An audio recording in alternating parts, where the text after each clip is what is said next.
Thank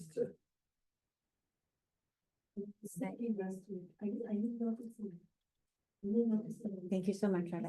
Thank you for the opportunity. Ready to go?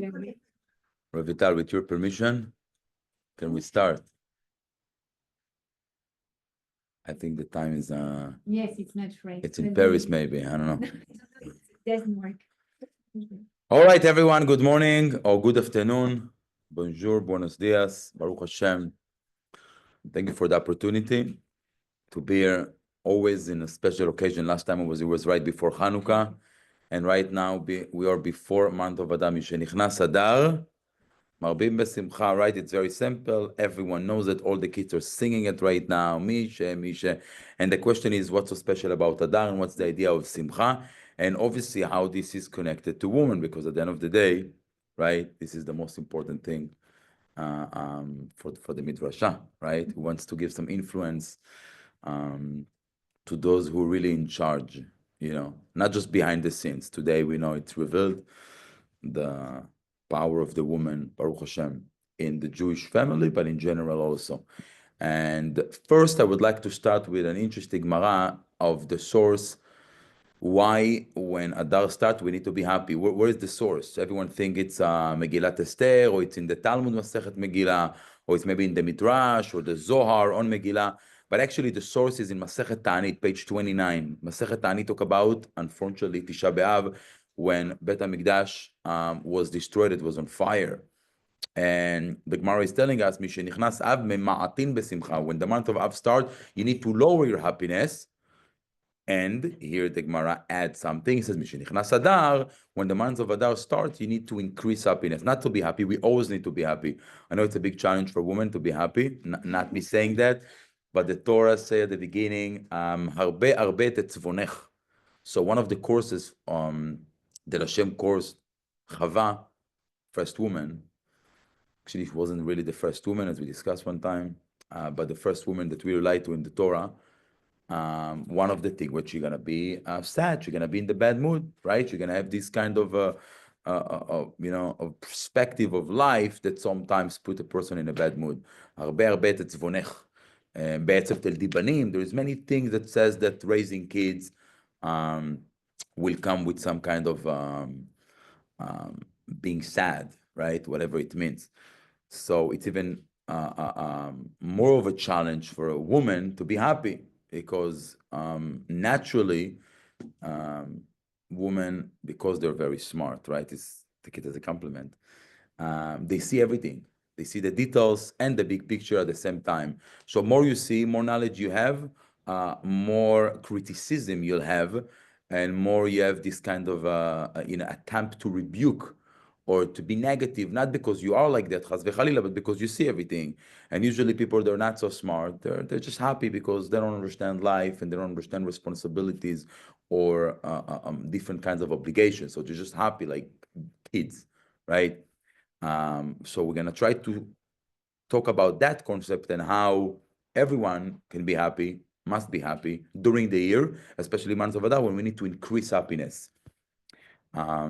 That it's not a contradiction to the ability to see everything to the details and still be happy about what we see and how we can make an impact on our life and around us with this power and secret of happiness. So over there, the Gemara in Ta'anit says, Mishenichnas Adar Marbim Besimcha, that you need to increase happiness of month of Adar. What's the connection between that to Masechet Ta'anit, right? It should be in Masechet Megillah. The thing is that, number one, just like we need to prepare ourselves before Tisha B'Av, and we have 3 weeks from 17 of Tammuz that we need to get ready to understand what we lost, because Bet HaMikdash is not just another house. Something very special, very important to the Jewish people back then and today, during thousands of Jewish history. So you can't just come one day, oh, Tisha B'Av, let me go to shul, sit on the floor, and be in the right mindset. That doesn't work like that, right? I'm sure you all know, if you deal with any kinds of mindfulness today, when we all into be in the moment, you can't just be in the moment. I remember first time I went to do a meditation or yoga or whatever that was, and it was a very nice place on the top of the mountain in the middle of a forest in an island in Puerto Rico, one of the islands there. Vieques. There's two islands, one of them called Culebra, the other one is Vieques. I think the beach in Culebra is actually number one in the whole world, very beautiful. So I said, this is the perfect location, right? To connect to nature, myself, God. And I paid money to be there because, you know, it's not, nothing is free, especially when you want to connect yourself. So I'm sitting there and surrounded with beautiful nature, forest, the ocean. And after a few minutes, I was like, okay, it's not for me. I don't do anything.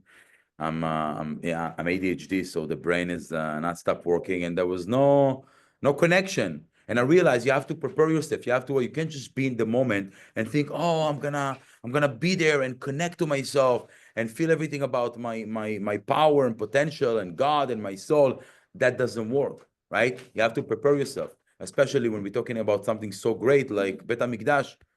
So just like that, you need to also to prepare yourself to be happy, right? You can't come all of a sudden, oh, Rosh Chodesh Adar, Chodesh Tov, let's be happy. It doesn't work.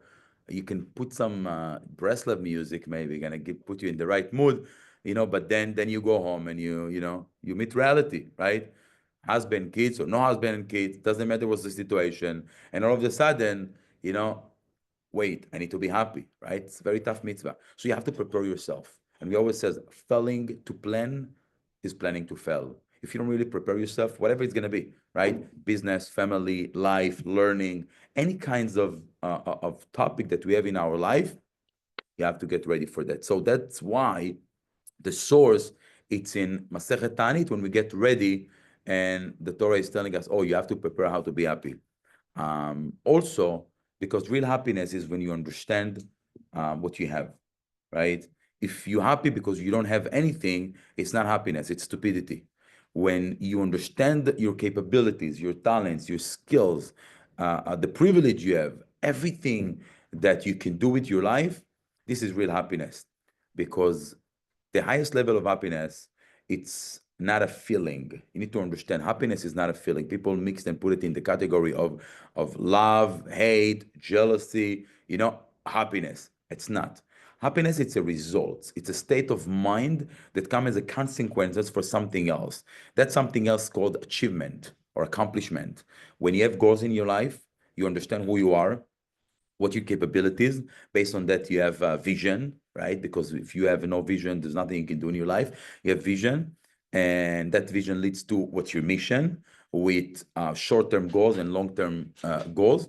And when you're actually able to accomplish yourself and to achieve those goals, what you feel is happiness, osher, right? And the thing is that those things never stop. I know that in the secular world, they call it the nirvana, when you're going to be able to be in the moment when you're happy, eternal happiness forever and ever. Wrong, doesn't happen. Because whatever you're going to achieve, when you already have it, you get used to it, right? And you're not excited anymore. So the real happiness, it's infinite excitement. It's something that never stop, right? In everything. In relationship, if you're gonna say, "Oh, the wedding was the best day of my life," I'm sorry for you, but it means that the next day after the wedding, you go down because if that was the best day of your life, was gonna be the next day, right? And in business, if the best thing that happened to you is to open a business or to make your first $1 million, what's gonna be after? Nothing, right? So you cannot say, "Oh, today is my best day." Right? You can say it's the best day till today. That's maybe okay, right? But it's relative and it's only for today. But tomorrow will be better, right? Like the song is teaching us, "Ve'od yoter tov, ve'od yoter tov." You can't stop. So when we're talking about happiness, we're talking about eternal happiness when it's infinite, endless, and you always go higher and higher. So you need to keep your excitement. And this excitement is not feeling, it's more achievement. Now, when you're in a higher level, you need to achieve more. Just like a bodybuilder, if you work out and you lift 20 pounds, then 50 pounds, then 100 pounds, you can't stop because if you did already one time, you lift 100 pounds, and then you're going to do it now for 2 years. There is a name for that. Start with the same name of the Midrasha. Lamed. It's called loser. Cannot do the same thing for 2 years and feel good about yourself, right? You need to push the limits, right? So it means that if you're really bodybuilder and you work on yourself, what's going to happen after you lift 100 pounds? Let's do 120, 150, 200. Same thing with happiness. It's a result of accomplishment. You always accomplish more and more. We always go higher and higher, right? La'alot ve'la'alot. Never stop. That's why the only letter in the Hebrew alphabet that is going higher, it's Lamed, La'alot, right? Everything else go down. By the way, the letter of the month, by the way, according Book of Creation, Sefer Yetzirah, written down by Avraham Avinu. Some says by Adam Arishon or different sources, but we hold it basically was written by Avraham Avinu. There was just a longer version of another book that was written by Noach. You know that Noach was in the ark, so he was working 365 days. It was a very long year. And that year, he also was able to write a book called Sefer Harazim, Book of Secrets. And that book was the short version of what later on we have Book of Creation, Sefer Yetzirah, written by Avraham Avinu. The letter of months of Adar, it's actually Kuf, because Kuf is start from the bottom and you go higher, right? And that's what gives you happiness. So it's all about understanding who we are, what's our purpose in life, and how we can do it. And when you do it, you're happy. So happiness, it's a mitzvah, not because you're obligated to feel something. It's because you're obligated to do something with yourself that as a result, nothing to do with what you think, you'll be happy, right? That's why it's easy to understand that instead of how come God is telling me to be happy? Mitzvah gdola להיות בשמחה, right? ושמחת בחגיך והיית אך שמח. It's impossible. If I'm not happy, I'm not happy, right? We know, you all know that. If you're not happy and your friend telling you, well, you're not happy, be happy. You're going to be happy or going to be even more miserable, right? Oh, you don't understand me, you don't like me. No, I just told you to be happy. That doesn't work. You cannot tell someone to be happy, right? Can you force someone to love you? You can't. You need to do something about it to acquire that love, right?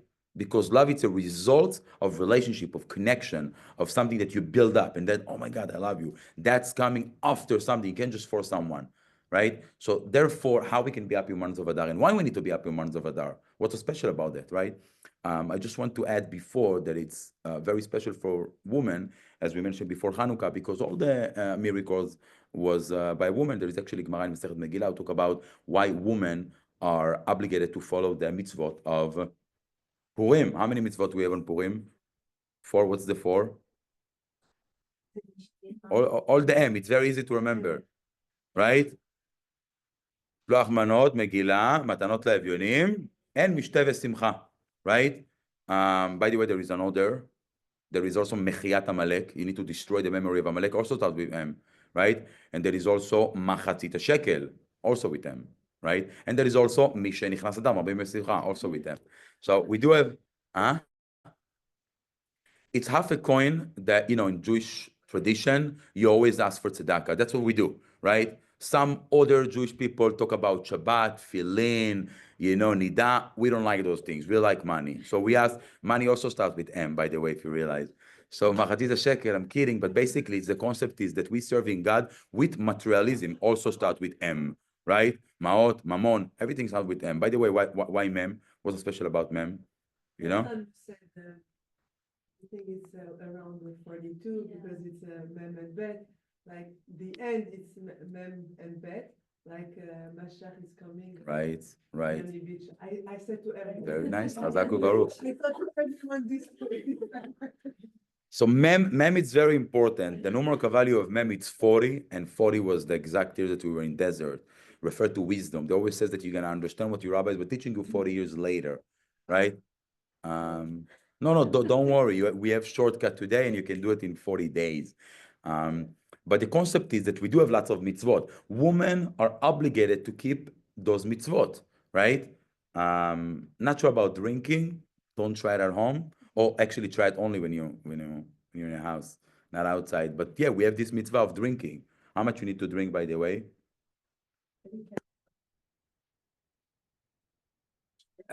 That's lots of drinking. I tried it in the past. The only thing I was able to forget is myself, but not Aman and Mordechai.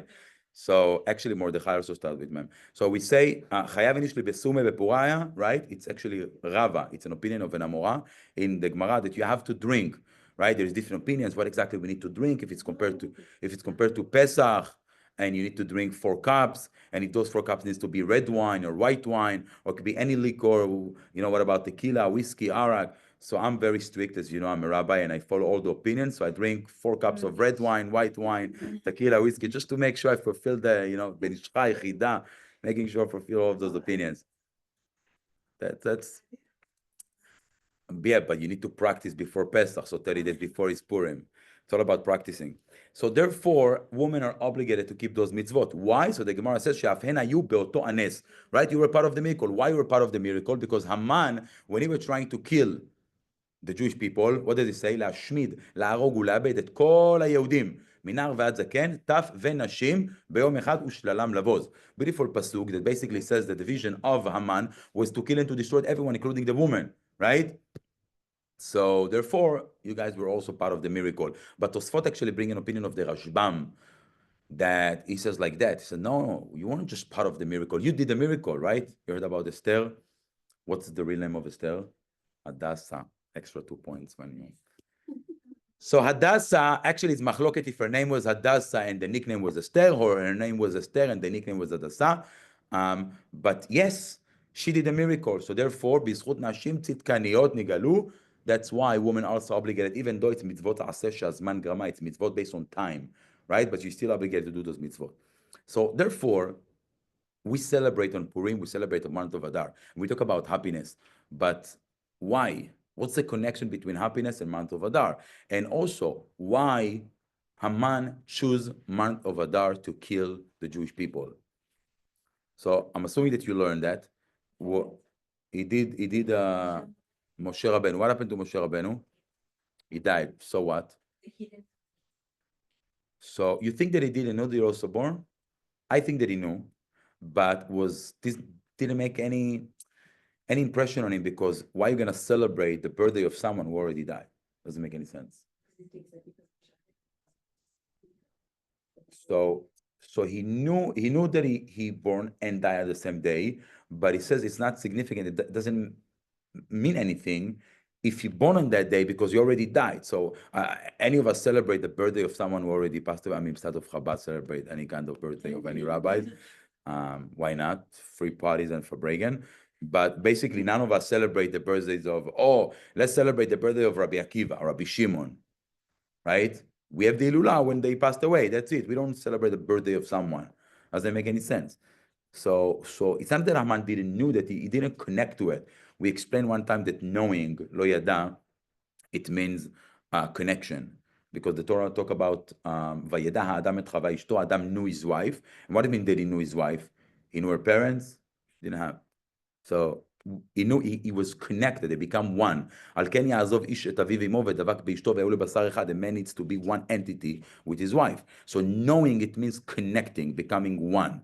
So when we're talking about knowing, it's not knowledge, it's about becoming one entity. That's also when we talk about God. We says, "U'malei haaretz de'ayit Hashem kamayim layam mechasim." When Mashiach will come, all of us will know God. Leman yeda'u oti lemigadol ve'ad katon. Right? That's the future. It's happening very soon, B'ezrat Hashem, especially with AI technology, ChatGPT, and all these resources that we have. We're getting to know God. It means we're getting connect with God.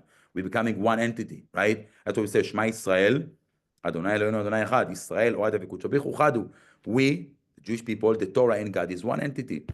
And this is knowing, right? So when we say that Haman didn't know, he wasn't connected to the concept of Moshe Rabbeinu. Why? Because he says he died already. He was a leader back then, but that doesn't mean anything today, right? So we understand what was so powerful about Zayin Adar. Number two, when we talk about knowing, also about drinking, right? You have to drink till you're not gonna know between Haman and Mordechai. What do you mean you're not gonna know? It means you won't be connected to the different, power of Haman and Mordechai. Why? Because at the end of the day, both of them are messengers of Hashem. Doesn't matter if he send you Haman or Mordechai. At the end of the day, the end result is get closer to Torah, get closer to mitzvot, to tefillah, chasadim, maasim tovim, right? And actually, the Gemara bring that whatever thousands, actually millions, was 1.2 million Nevi'im, prophets that we have in the history. Kiflaim miyotzei Mitzrayim. So we had 600,000 people who left Egypt, times 2, 1.2 million prophets during the history.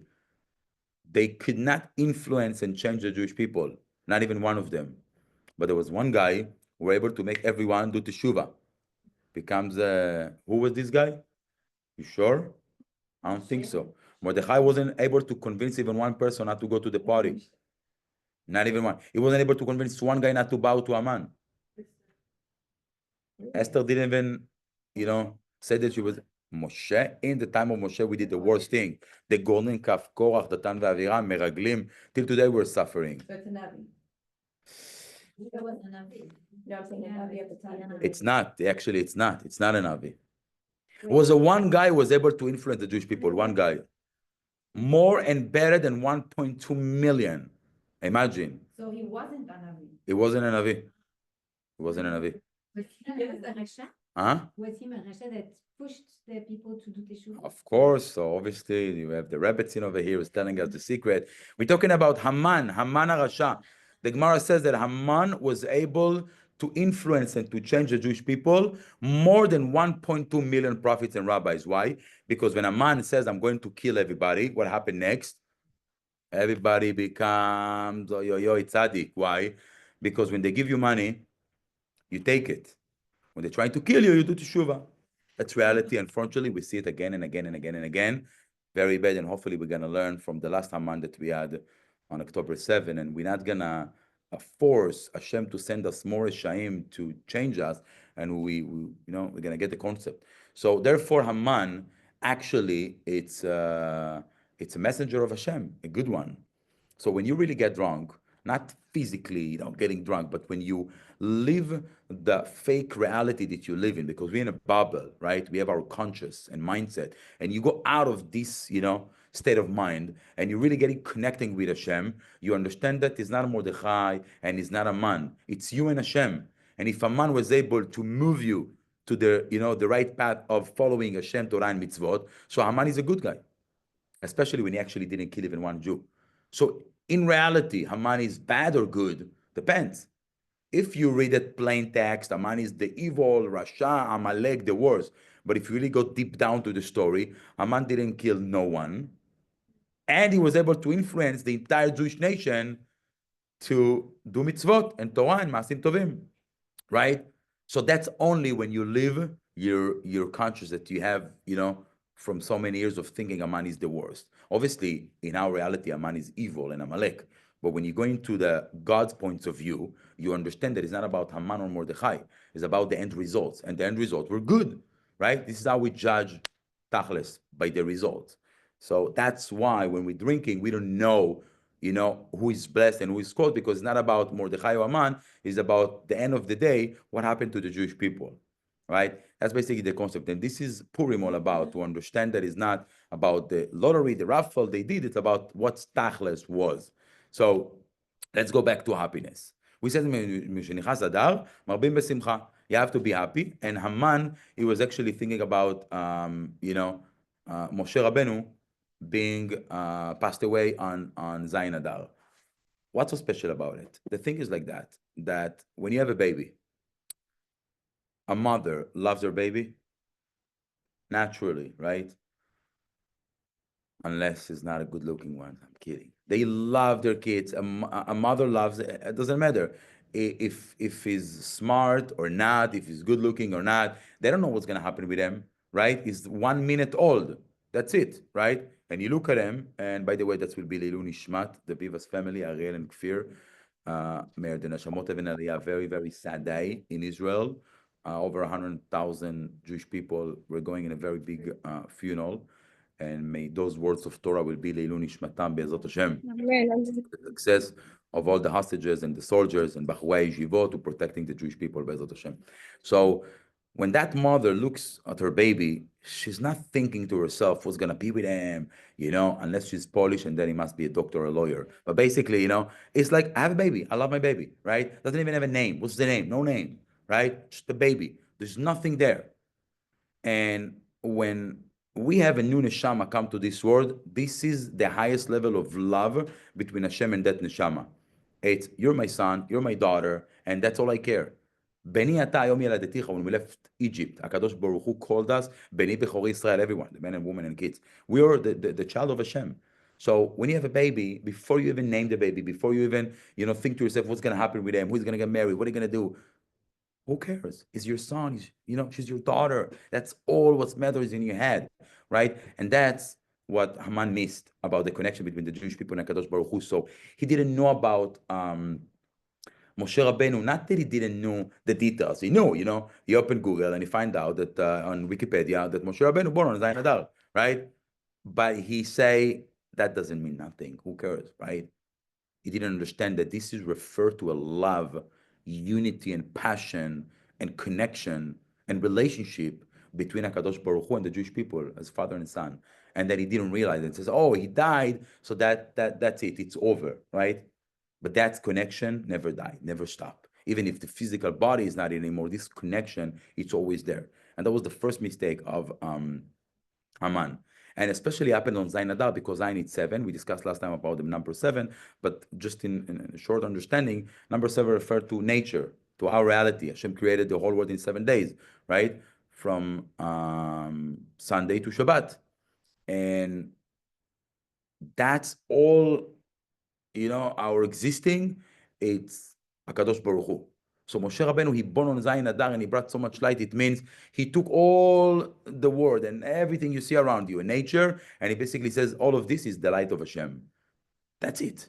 So that's Haman could not get this mindset, this concept. And this is the power that we have.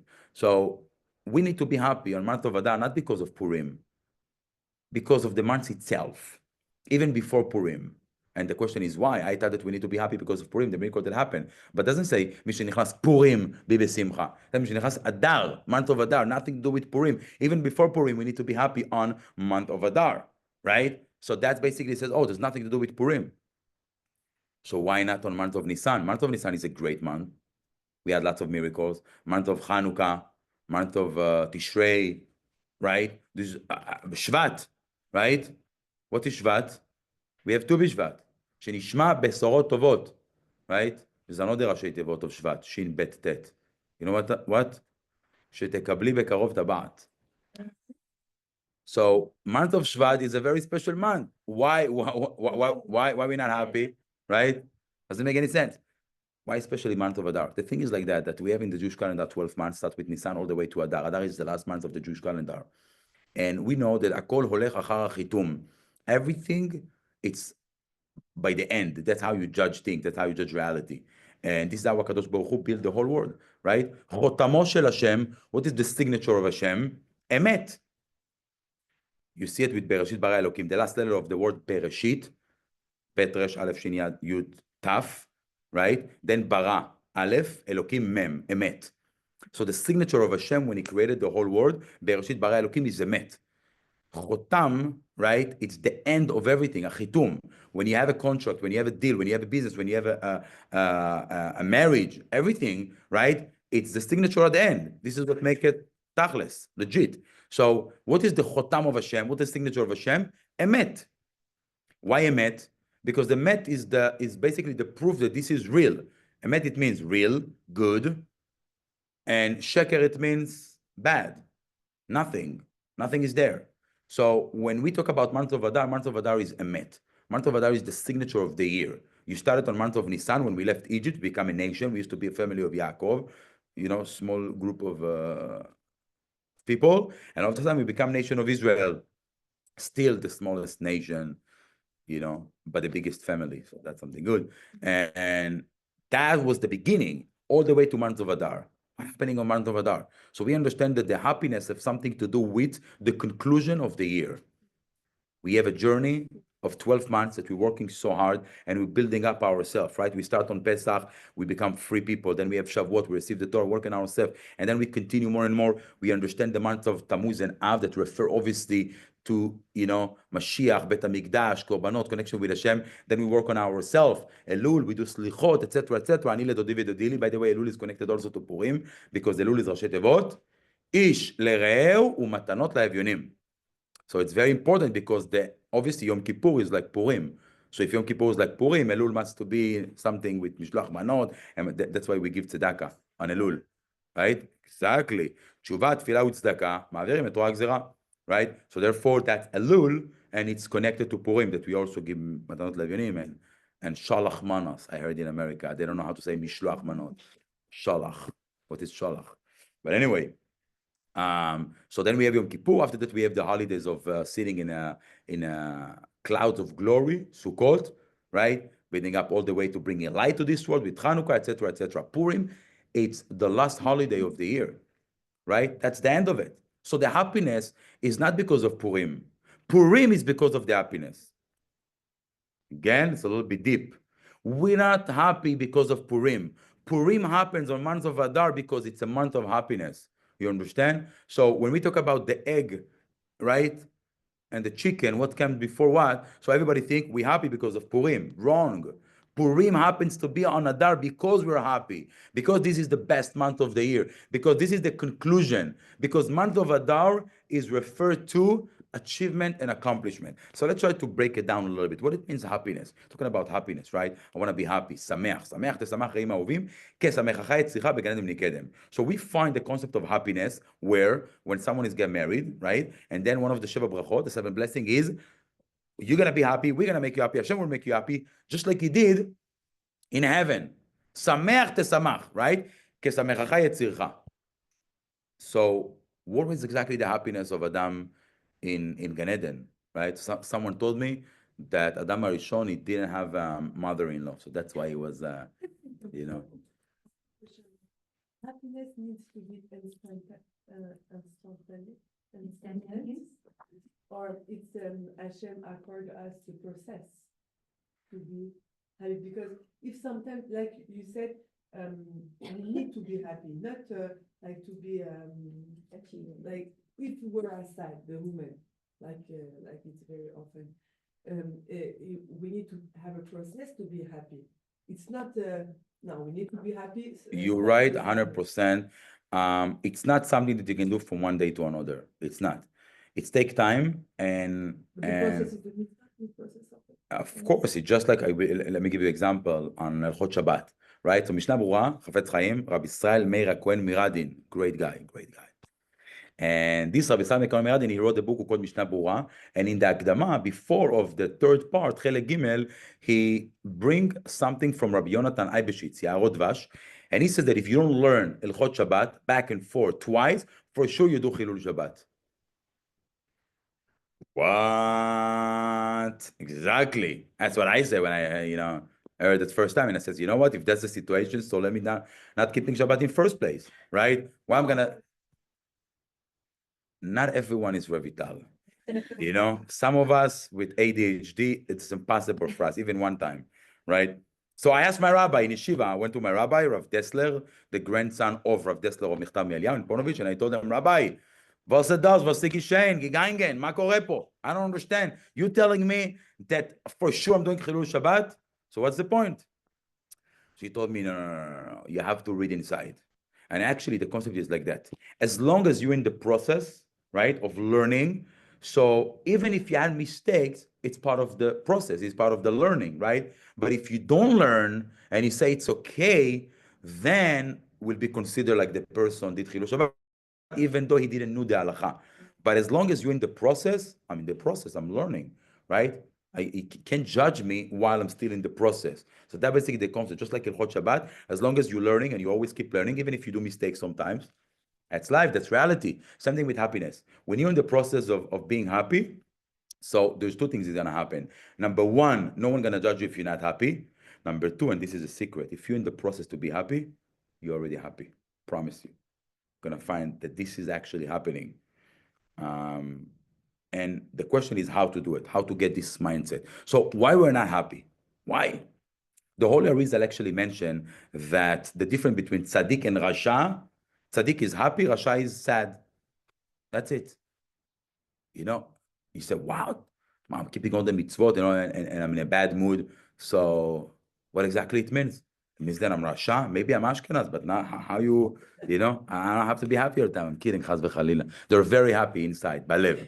They're not expressing outside. No, chas v'chalila.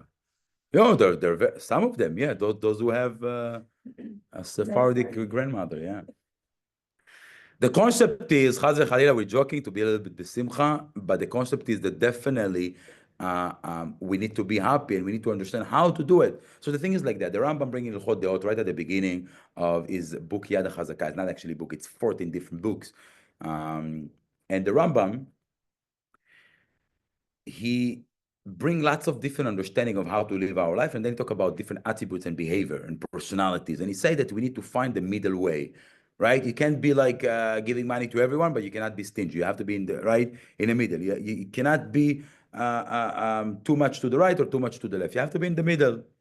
But he says there is two midot that you're not allowed to be in the middle. You have to run away from that. What is the two midot? And the second one, wow, beautiful. First one is gava. You're not allowed to be arrogant. You have to be humble. And second thing is not allowed to have anger issues. Right? Very difficult. Very difficult. Yeah, and all of us. I mean, I'm gonna talk for myself. Right? Lots of gava. I'm not gonna say anger issues, but sometimes, you know, every Sunday, Monday, Tuesday, Wednesday, Thursdays, you know, you have anger issues. And how you can deal with that. And the Rambam said that if someone have gava or someone is angry, you know what it means? Avodah zarah, worshiping idols. Give me the what that you said before. What? How that's even possible? Someone is keeping Shabbat, Sniut, Nerot. You know, he's going the whole 9 yards, the whole thing. And you're going to tell me that the guy is worshiping idols because he's getting upset sometimes? So let's break it down, right? Any of you is psychology or dealing with education or self-motivation? All of us. All of us? Yeah. Oh, woman, right. So the thing is like that. If someone is very angry in America, you know, someone is, let's say, they're going to a therapist, okay, a couple, you know, and the wife says, "Oh, my husband is very, very upset all the time. He's going crazy for no reason," you know. She doesn't know that she's the reason, so for no reason, right? How are they gonna deal with that? How are they gonna deal with that? So number one, they're gonna tell the guy, "Listen, you're upset. Stop. Control yourself. Take a deep breath, right? And don't react right away. Count to 10, count to 100, right? If you know need more, count 10 days. Doesn't matter, but don't react right away. That's number one. Stop. Number two, while you're in the process of breathing, right? Try to think good things about the other person.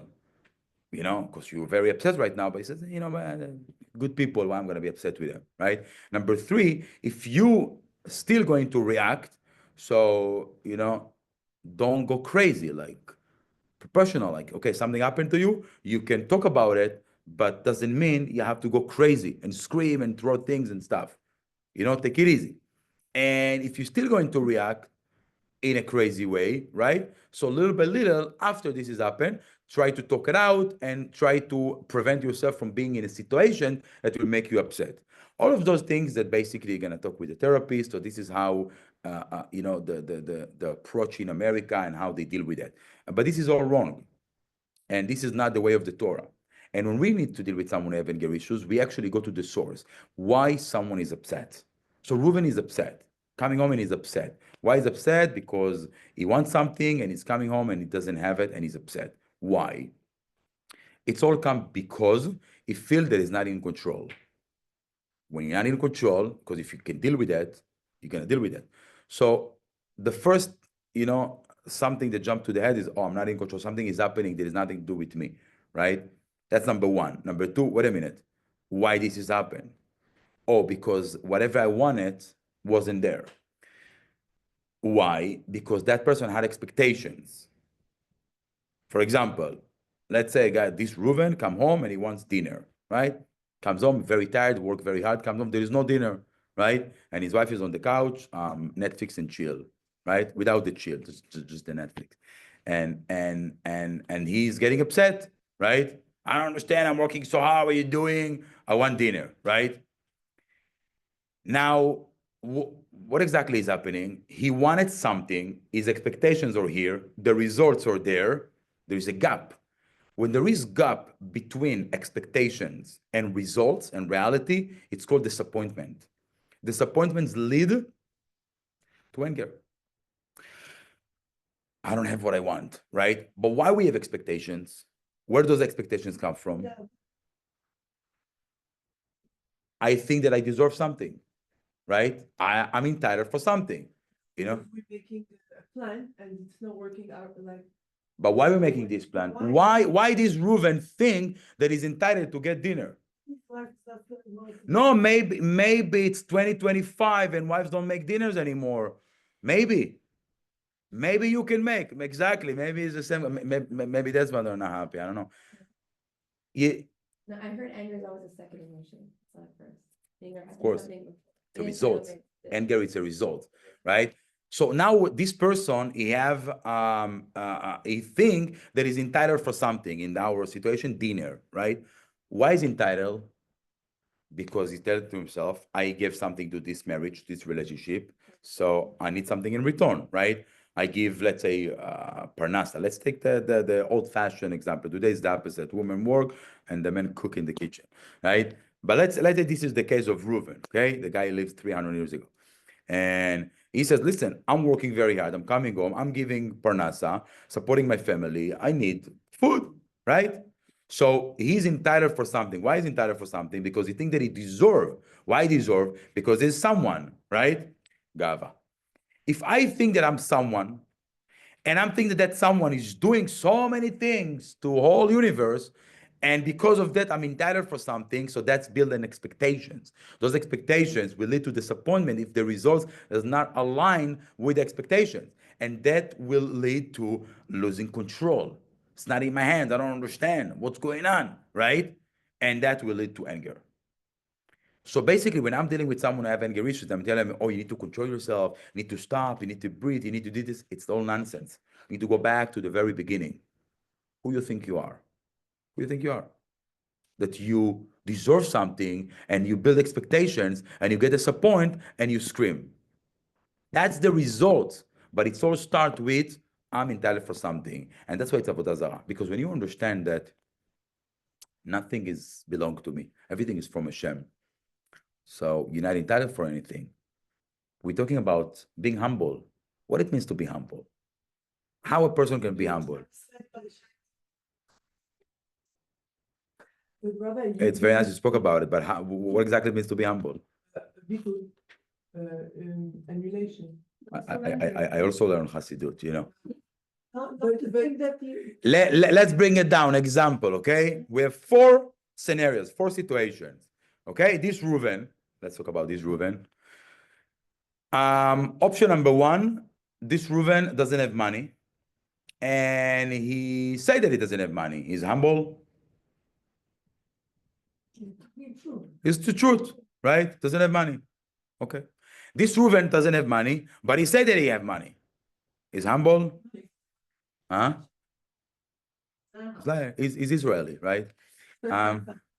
Then you have another, let's say another situation. This Reuven actually got lots of money, okay? $1 billion in his bank account, okay?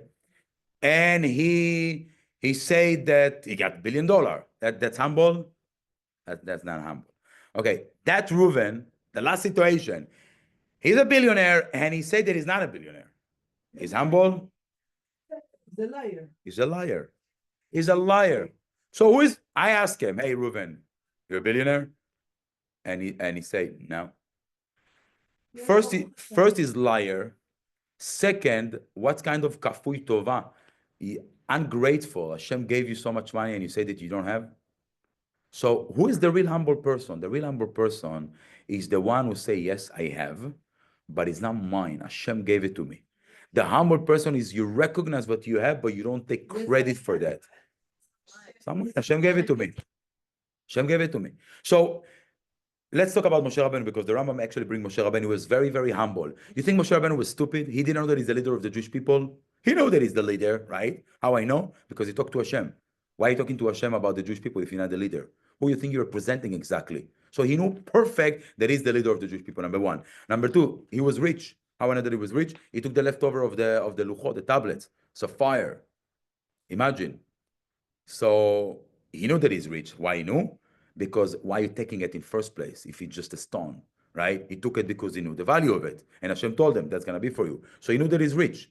He also knew what it's money, because when the Jewish people complained, he told them, Lo chamor echad mikem lakachti. I didn't even took a donkey from you guys. I didn't took any money or gold from the Mishkan. So he knew exactly what it's money, gold, materialism. And he knew that he have it not from the Jewish people, he have it from Hashem. So he knew that he's leader, he knew that he's rich, he knew that he's smart. How I know that he's smart? Because when he saw that Rabbi Akiva, the Midrash says, going to say Dvar Torah, he was upset. Oh, I don't know this Torah. So he knew that he knew the rest of the Torah. Wise man, right? So he is the leader. He saw all the generations, and he saw basically, just to make it short, that any Torah they're gonna learn in the future is gonna come from him, either directly the written Torah or indirectly Halakha Moshe Sinai, the oral Torah. So he knew that he's a leader. He knew that he's rich. He knew that he's smart, and he also knew that he's a good-looking guy, because he had light in his face, and the Jewish people were, they couldn't even see. He needed to put a mask. It was so beautiful, real beauty, beauty of Torah, beauty of Kedusha. So how a person that is rich, smart, good-looking leader can be humble? Does it make any sense? How? He said, and nothing is mine. Nothing is mine. Everything is Hashem. There is a story of the Admor Misasov, big rabbi, and he was actually trying to work on the bitul that you mentioned, right? To nullify himself. And one time he was doing kiddush on Friday night, and lots of people over there. So he's holding the cup of the kiddush, and he's trying to do the kiddush. What happened? He's not doing kiddush, and everyone is waiting and waiting and waiting and waiting and waiting. And 1 hour later, he's all of a sudden he's okay. And he did kiddush. Savri, and did kiddush.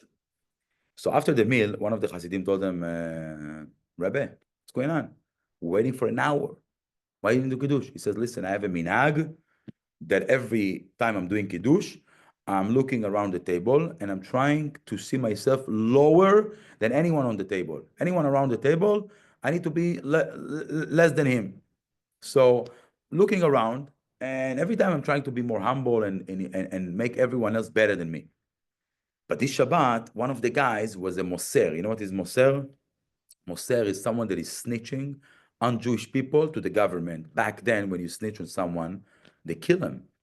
They say, oh, this guy is stealing money from the government. What are they going to do to this guy? Kill him. So Moser is the worst. Moser is someone that is really, really bad. In the Jewish, halakha and Jewish history, they were the worst people. Those, unfortunately, unfortunately, we have lots of today lefties who going and snitching to other countries on soldiers. And they have issues. Just happened last week in Brazil. 2 soldiers were having fun, and then they went and they say that those soldiers were in Gaza killing babies. Jewish people, Israeli people, how you go and you do something like that? This is Moser. This is the worst, the worst.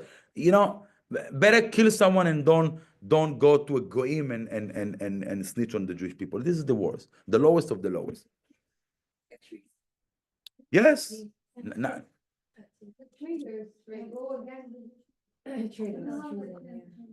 So one of the guys was this Moser.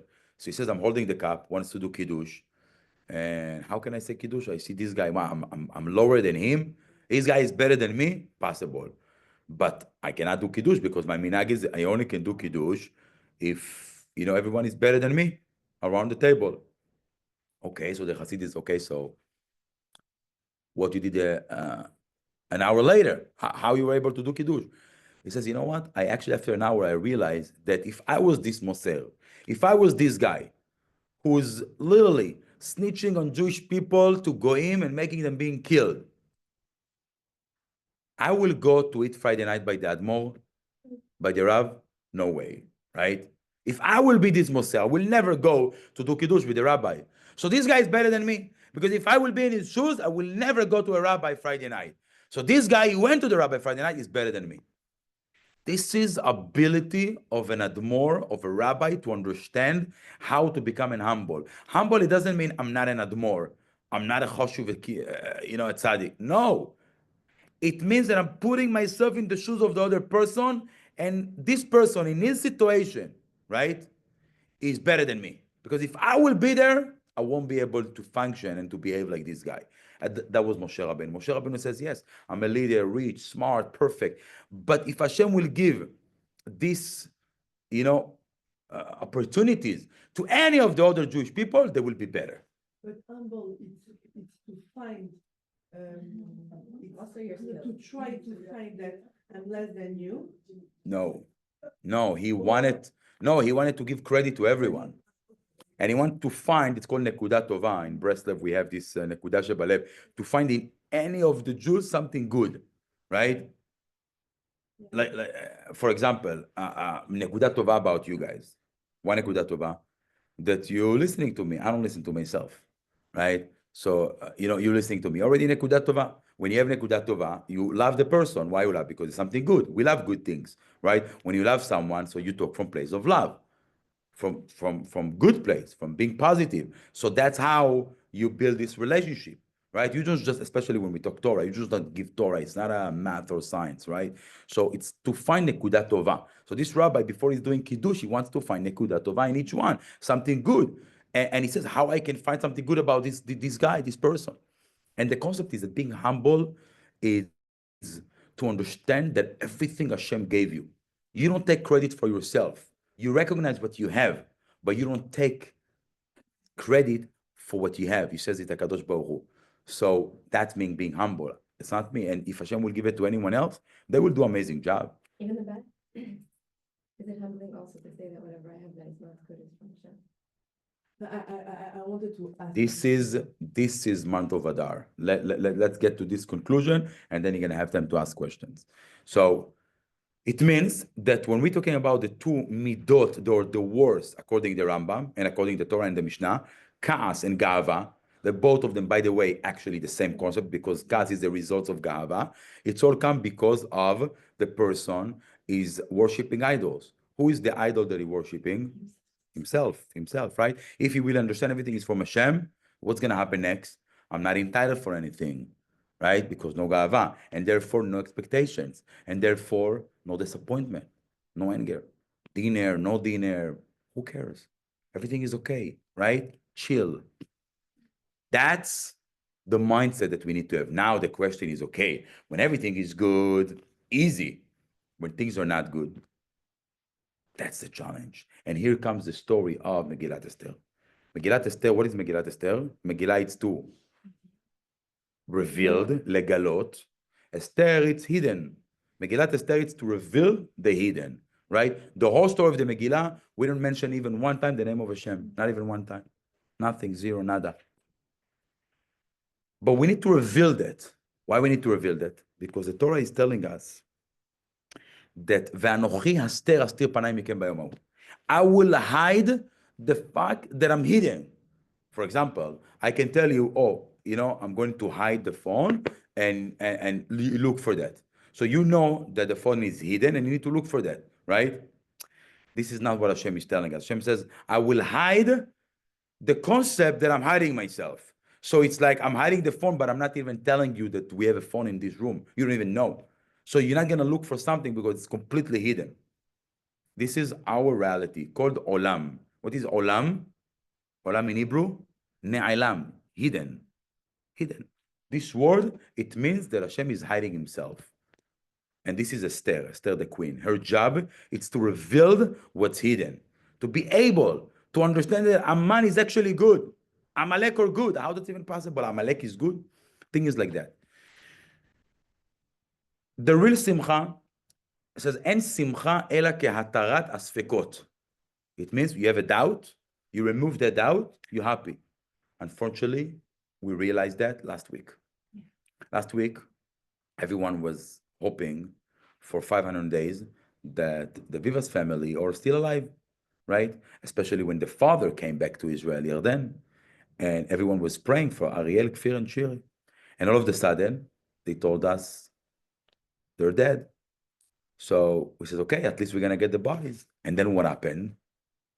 They didn't give the dead body of Shiri. Everyone went crazy. Not just in Israel, only Jewish. The whole world, even Arab countries, they says, guys, this is like, even Hamas, they said there was a mistake. They were embarrassed to say we did it purposely. Hamas, they could not say, obviously they did it purposely. They had it, and they gave it a day later. They even say, oh, we had a mistake. The whole house was bombed. We didn't know, did that. It means, No, they were putting us stuff. it means that the worst thing that can happen is not when someone is dead. Is when we don't know what happened.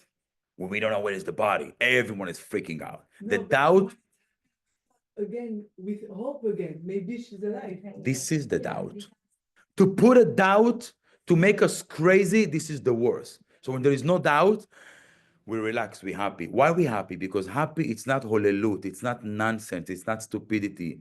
Happiness, it's achievement, is understanding this is the end result. And even if the end result is not comfortable, it's not easy, it's not nice, I'm still happy because I know this is the end of it. When you have a doubt, you're still in the middle. Doubt in Hebrew safek is gematria, Amalek. Ein Mem Lamed Kuf, gematria, Samach Pei Kuf. Amalek, 260. Why? Because Amalek is putting doubt. He says, yes, maybe no. Akadosh Baruch Hu is here, is not here, is in control, is not. The moment you have doubt, you're not happy. For example, we're talking about people are sad, people in a bad mood. Why they're in a bad mood? Because they don't know what's going to happen. They feel insecurity. They don't have a good self-esteem, right? And they ask questions about what's going to happen in the future, what's going to happen tomorrow, especially women who have kids, what's going to happen with the kids. Tsar Gedul Banim.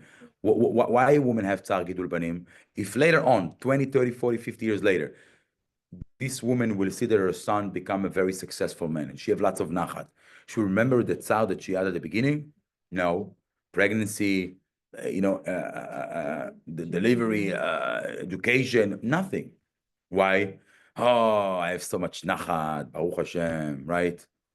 Why? Because the old Tsar is not the actual suffering. It's, I don't know what's going to happen in the future, but if I know that this baby will be an amazing, successful person, so there's no Tsar anymore. The proof is that ask any woman who have kids who are already 40, 50 years old, and they're amazing, ask her, you regret for the pregnancy or for the education, for the gym? She's like, I don't even remember that. I don't remember good things. Amazing.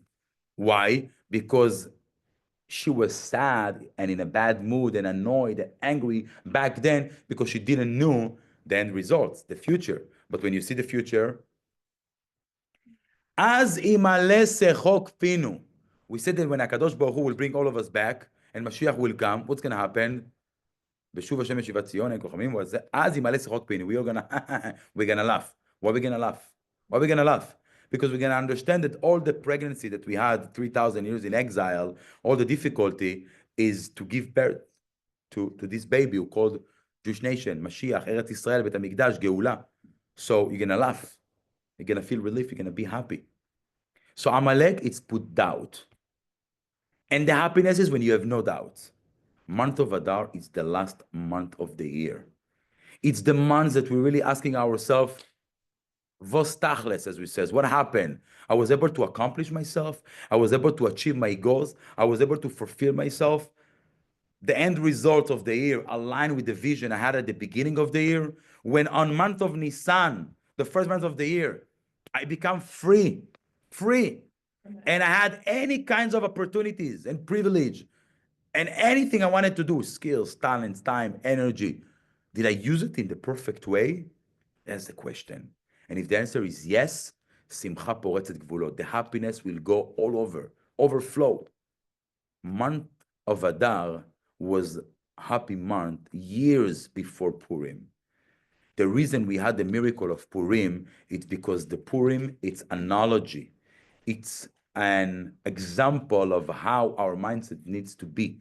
Yes, you see all the story of Megillat Esther, but the end result is ליהודים הייתה אורה ושמחה וששון ועיקר. But at the beginning, ויהי בימי אחשוורוש, ויהי לשון צער. Every time ויהי in the Torah, it's a word that refers to being sad, bad things. ויהי בימי שפוט השופטים, etc. ויהי בימי אחשוורוש, הוא אחשוורוש, המולך מהודו ועד כוש, 27 אומי מדינה. באים מהם כשבט המלך אחשוורוש, כסתם אותו שבשון הבירה. And the story continue about what happened with אחשוורוש and Haman, and he tried to kill and to destroy it. And then what happened at the end? So it means that the whole story of Megillat Esther is the story of the Jewish people from month of Nisan to month of Adar. To start from the beginning with vision, with mission, with understanding, with goals, with purpose in life. And then we're able to achieve that at the end of the year, we're going to be able to have Adar. Ben Ish Chai says that Adar comes from the word Adir. You know what is Adir? Adir b'marom Hashem. Powerful, strong. Why Adar? It's Aleph Dar. Aleph refer to Elokim. Adnut. What is Dar? Dar it's to live. Dira, apartment. Right? So Elokim, Dar. During the year, we have doubt, we have challenges, we don't know. Yes. Month of Adar, Elokim is living with us. We feel it, we see it, we smell it.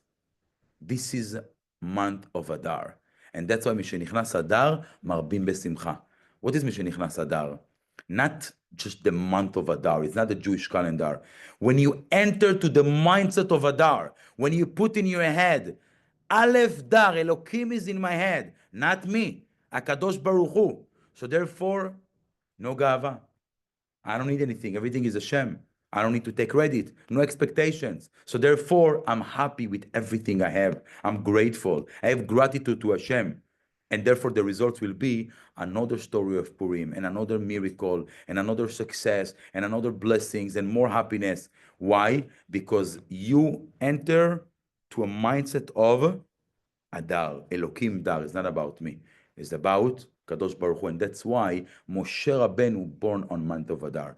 Because Moshe is all about being humble. Moshe is the person who represents the ability to recognize that everything in our life is a Kadosh Baruch Hu. Nothing less, nothing more, only a Kadosh Baruch Hu. When this is your state of mind, the only results that you're going to feel is pure happiness. משנכנס אדר, מרבים בשמחה. Thank you. Thank you so much. Can I have a question? Can I ask a question? It's very important. You said that you can do it. No, I just want to, I don't know if you're asking a question, I want to record also the, Okay. Yes. Return to the Hungary with Reuven. You stop. He's not angry anymore, he's Reuven. Yeah, okay, but you said you talk about Reuven and his wife. Right. It's human and human. But if Hashem Yishma, I think everyone has this, it's happened once, that you're angry not with Reuven, With Hashem. with Hashem. Not because you're not happy of what you received, because you spoke about expectation. You're sad because you have expectation. But I have expectation about Hashem because I know that Hashem is Rahman, he's giving the Shefa. So sometimes you said, I'm working on myself because I know that the Yeshua is coming and you're going to send me the Shefa. But you realize that the answer is only no. Great question. Is only the death. Or not yet. So Yeah, great because- question. And you're not the first one. Even Moshe Rabbeinu himself, he was upset. He says, "Hakadosh Baruch Hu, lama areot ha'am hazeh?" Right?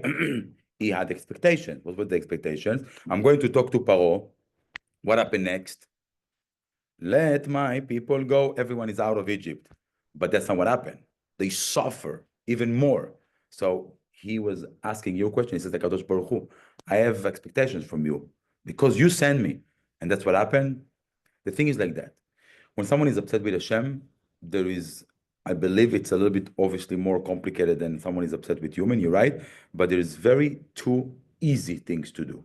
Number one, if you're upset with Hashem, can you upset with something that doesn't exist? I know he's Right. So when you're upset with Hashem, number one, you tell yourself, oh, Hashem exists. It means Hashem is here, Hashem is in my life. Number one, you're being positive. He says, I'm upset. It's already a proof that in my heart, in my soul, in my head, in my brain, Hashem is everything. Because if not, I won't be upset with something. Not upset with something that doesn't exist, right? You're upset with something that exists. Number one. Then he says, oh, but why I'm upset? Because I have expectations. Why I have expectations? Because Hashem is full of mercy. Wait a minute. So if Hashem is full of mercy, why am I judging Hashem? If Hashem is full of mercy and he exists, he knows what's good for me and what's not good for me. And maybe I'm not capable to see it today, but I know that's what's good for me. Maybe it's going to take years. Maybe only when Mashiach will come, we're going to be able to see everything that happened and why and to understand. But I will tell you something, not just you, all of us. We are limited. Our brain is limited, right? Our capacity is very small. when you understand why Hashem is doing something, it's no good. You know why? Because you limit the blessing and the power of Hashem to your capacity. And that's embarrassing because our capacity, it's nothing. It's GMG. You know what is GMG? Gornisht mit gornisht. Nothing. And if you don't understand, you know what it means? That the blessings of Hashem, the power of Hashem, is so powerful that you won't able to absorb that, to understand that in your limited capacity. So when I understand Hashem, it's like, okay. When I don't understand, it's much more powerful. You know, one time, Charlie Chaplin and Albert Einstein were driving in Hollywood. They have like a sport car. They're open with like convertible. So they were, driving over there, and everyone was, making noise and jumping. Obviously, two celebrities. So Einstein is telling Charlie Chaplin, everyone is very excited to see you because they understand what you're saying, and they're happy to see me because they don't understand what I'm saying. Now, the joke is that Charlie Chaplin, if you watch, it doesn't say a word, right? It's only movement, no words. Einstein, it talk a lot, but no one understand. And the joke is that sometimes people understand you even if you don't say nothing, and sometimes people don't understand you when you say everything, because you talk about the theory of relativity. Actually, one time a student in Princeton University asked him, "Hey, Mr. Albert, doctor, can you explain in one statement what it means, theory of relativity? How you can explain?" He says, "Oh, that's very simple. You go and you meet a beautiful girl, and you spend 5 hours with her, and it feels like 5 minutes. But then you meet her mom, and you speak 5 minutes with her, and it feels like 5 hours. This is theory of relativity." Revital asked later, so they're gonna explain it. This is theory of relativity. No, because you look at me like, how are you gonna feel that is? So that's basically the understanding of Hashem. When you understand Hashem, it means that you took a Kadosh Baruch Hu with his power and you put him in limitations and boundaries of your brain. When you don't understand Hashem, says Kadosh Baruch Hu, I trust you. I believe in you. You're so big. You're so powerful. I don't need to understand you, because honestly, who we are to judge with our limited mind the actions of Hashem. No, we're not judging, but honestly, in my Bodedut yesterday, I said to Hashem, you are powerful, but I'm not powerful. How you can imagine that I'm going to understand your language? You don't need to understand. You need to trust. That's the difference. The bitul that you were talking about. Yes, We're not- but Surrendering to nothing. We're not here. Bitul. After bitul, You know what? just pick for Let me. I'm not saying bitul. I'm not saying bitul. Let me give you an example, okay? Let me give you an example. You married? Okay, Baruch Hashem. We live in Miami. That doesn't mean you're married. Baruch Hashem. I don't want to. No. I know I'm asking. I'm not. Don't believe me. As Rabbi in a community, don't assume anything. People can get offended. Okay, Baruch Hashem. So let me ask you, Chazaku Baruch, for many more years with happiness, success, blessing, and lots of kids. As long as I'm not paying tuition for those kids, many more to come. Let me give you an example. Your husband loves you, Baruch Hashem, and you love your husband. Perfect, beautiful, Chazaku Baruch. Now, sometimes you ask your husband to do something for you, right? He asks you why. You ask him to do something. He asks you why. She's Moroccan, so He's afraid. Wait. Let's say that a woman asks her husband, do something for me. And he asks, why? So she explained, and he says, makes sense, I will do it. If he's doing it, he's not doing it from place of love. Why? Because if you need understanding and you need logic, now you do it because you understand. So if you understand, obviously you're going to do it. Love is when you're willing to do something just because I ask you, you love me, do it for me. Not because you understand, because you don't understand. So I know that the only reason you're doing it is because you love me. Because if I will be someone else, you're never going to do it for me. So why are you doing it for me? One reason, you love me. Because if you understand, you're also going to help the neighbor and the kids in Israel, and I don't know who. right? But if you're helping me just because I ask you and you have zero understanding and you're even against it, right? And you argue and disagree and you're still doing that, it's because you love me. That's when you talking with Hashem. I'm not talking about Bitul being nobody. No, I'm not nobody. Saying HaKadosh Baruch Hu, you know what? Just like love between husband and wife or between parents and their kids, just because they love, not because they understand. I love you so much and I'm willing to follow what you're saying, even though I don't understand you. And I'm asking you, even though I don't understand, And even if you don't give me, and you say, actually, tefillah that I prayed yesterday, I said, HaKadosh Baruch Hu, give me the kochot to keep doing what you want me to do, even though it's difficult for me and I don't understand you and I don't like it. But I will do it because I love you and I trust you. But I'm asking you one thing. Give me the tools and the power to keep doing that. That's what you do. So you talk with Hashem and you say, Kadosh Baruch Hu, give me the kochot to do it. Recently, Sarah gave us a beautiful shiur on Hannah.